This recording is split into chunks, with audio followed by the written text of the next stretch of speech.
महर्षि भृगु कौन थे? पुराणों में महर्षि भृगु के बारे में बहुत कुछ लिखा गया है। ये भारतवर्ष के सर्वाधिक प्रभावशाली, सिद्ध और प्रसिद्ध ऋषियों में से एक हैं। ये परमपिता ब्रह्मा और महर्षि अंगिरा के छोटे भाई थे और वर्तमान में बलिया उत्तर प्रदेश में जन्मे थे। ये एक प्रजापति भी हैं और स्वयंभू मनु के बाद के मनवंतरों में कई जगह इनकी गणना सप्त ऋषियों में भी की जाती है। इनके वंशज आगे चलकर भार्गव कहलाए और उनसे भी भृगुवंशियों का प्रादुर्भाव हुआ। नारायण के छठे अवतार श्री परशुराम भी इन्हीं के वंश में जन्मे और भृगुवंशी कहलाए।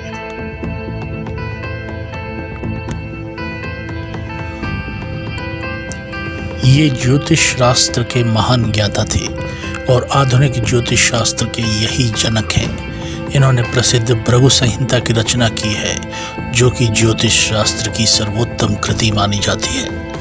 मनुस्मृति में इस बात का वर्णन है कि महर्षि भृगु स्वयंभू मनु के मित्र एवं सलाहकार भी थे। ये भी कहा गया है कि मनुस्मृति की रचना करने के समय इन्होंने मनुदेव की बड़ी सहायता की थी। इन्होंने पहले अपने आश्रम की स्थापना वर्तमान के हरियाणा और राजस्थान के सीमा पर की थी। स्कंद पुराण के अनुसार बाद में इन्होंने अपना आश्रम वर्तमान के भरूच यानी गुजरात में नर्मदा तट के पास बनाया था।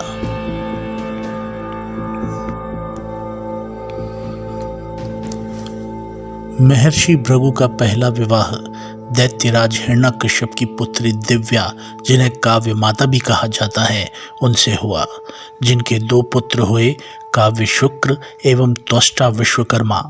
इनके पहले पुत्र महान ज्ञानी हुए और अपने पिता की भांति ही उन्होंने ज्योतिष और खगोल शास्त्र के बहुत बड़े विद्वान बने। अपने मातृकुल में इन्हें आचार्य कुल की उपाधि दी गई और वे शुक्राचार्य के नाम से प्रसिद्ध भी हुए। दैत्यराज के अनुरोध पर उन्होंने दैत्य गुरु की उपाधि भी प्राप्त की और देवताओं के गुरु बृहस्पति से इनकी चिर प्रतिद्वंदिता रही।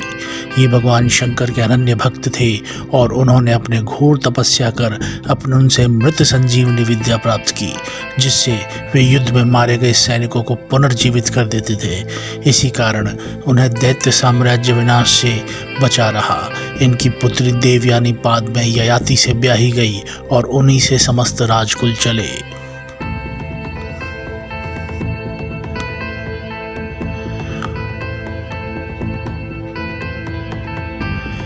महर्षि भृगु के दूसरे पुत्र भी सर्वोत्तम शिल्पी थे। उनके नाम की भांति उनकी निपुणता भी देव विश्वकर्मा के समान ही थी। जिस प्रकार विश्वकर्मा देवताओं के प्रधान शिल्पी थे, उसी प्रकार त्वष्टा विश्वकर्मा भी दैत्यों के प्रधान शिल्पी बने और जगत में मय के नाम से प्रसिद्ध हुए। आगे चल के इन्हीं की पुत्री मंदोदरी राक्षस राज रावण से ब्याही गई और महाभारत में युधिष्ठिर के इंद्रप्रस्थ का निर्माण भी इन्होंने ही किया था।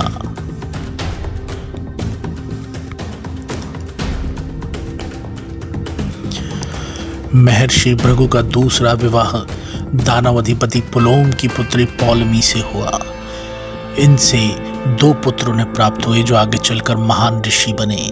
इनके पहले पुत्र का नाम च्यवन था, जो कि औषधि शास्त्र के महान ज्ञाता थे और इनका ज्ञान अश्विनी कुमार से प्राप्त हुआ था, जो उनके गुरु थे। यज्ञ में इंद्र द्वारा अश्विनी कुमारों को अपमानित करने के लिए उन्होंने भयानक कृत्या को उत्पन्न कर इंद्र का गर्व भंग किया था। इनके दूसरे पुत्र ऋषियों में श्रेष्ठ ऋचिक हुए। ये अपने पिता के समान ही तेजस्वी और सभी शास्त्रों के ज्ञाता थे। इन्हीं ऋचिक के पुत्र महर्षि जमदग्नि हुए, जिन्होंने हैहय वंशी राजाओं के कुलगुरु का स्थान संभाला। महर्षि जमदग्नि के सबसे छोटे पुत्र राम के रूप में भगवान विष्णु ने अवतार लिया, जो आगे चलकर परशुराम के नाम से विख्यात हुए। इस प्रकार परशुराम के रूप में श्री हरि ने स्वयं महर्षि भृगु के कुल में ही जन्म लिया था।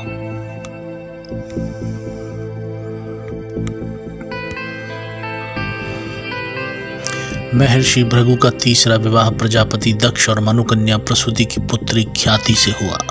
ख्याति ने उन्हें धाता एवं विधाता नाम के 2 पुत्रों एवं लक्ष्मी नाम की पुत्री को जन्म दिया। लक्ष्मी का ही एक और नाम श्री था और उन्होंने नारायण को अपने पति के रूप में चुना। इस प्रकार महर्षि भृगु भगवान विष्णु के श्वशुर बन गए।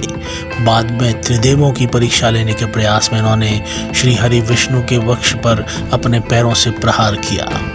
शिव पुराण एवं वायु पुराण में ऐसा वर्णन है कि जब दक्ष प्रजापति ने भगवान शिव के अपमान हेतु महायज्ञ का आयोजन किया तो महर्षि भृगु भी उस यज्ञ में उपस्थित थे।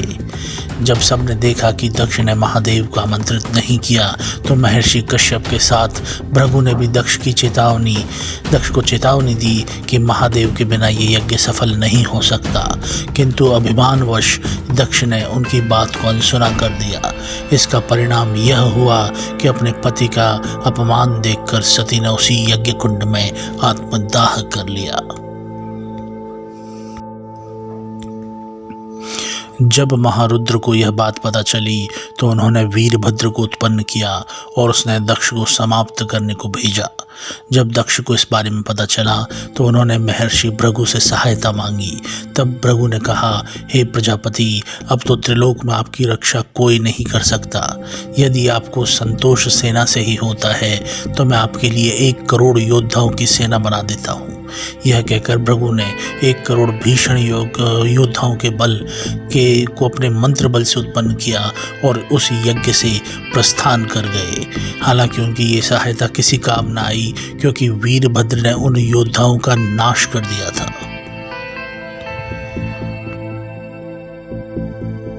भगवत गीता में श्री कृष्ण अर्जुन से कहते हैं कि महर्षि भृगु देवताओं के सौभाग्य और उन्नति का प्रतिनिधित्व करते हैं। महर्षि भृगु द्वारा रचित भृगु संहिता हिंदू धर्म में सर्वाधिक प्रसिद्ध और महत्वपूर्ण ग्रंथों में से एक है। इस ग्रंथ में उन्होंने ग्रहों और नक्षत्रों की गति की गणना कर उससे किसी भी भविष्य फल को जानने का उपाय लिखा है। इस ग्रंथ को लिखने में उन्होंने श्री गणेश की भी सहायता ली थी। उनके बाद इस ज्ञान को उनके पुत्र शुक्राचार्य ने प्राप्त किया।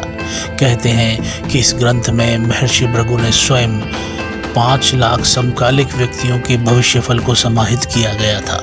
यही नहीं, अगर महर्षि भृगु की कला से गणना की जाए तो ये लगभग 4 करोड़ 50 लाख गणनाएं बता सकता है। दुर्भाग्य से इस ग्रंथ का अधिकतर हिस्सा नष्ट हो चुका है और आज जो भृगु संहिता उपलब्ध है वह इस ग्रंथ का केवल एक छोटा सा हिस्सा है। महर्षि भृगु के जीवन की जो सबसे महत्वपूर्ण घटना थी वो थी त्रिदेवों की परीक्षा लेना। एक बार विद्वानों ने जब इस बात को लेकर मतभेद हो गया कि त्रिदेवों में श्रेष्ठ कौन है तो इसके लिए त्रिदेवों की परीक्षा लेना बहुत कठिन कार्य था और यह कार्य महर्षि भृगु को सौंपा गया। इसके बाद एक विस्तृत लेख मानसमृत पर पहले से ही प्रस्तुति हो चुका है। इसके अतिरिक्त महर्षि भृगु को सप्त ऋषियों का भाग भी बताया गया है।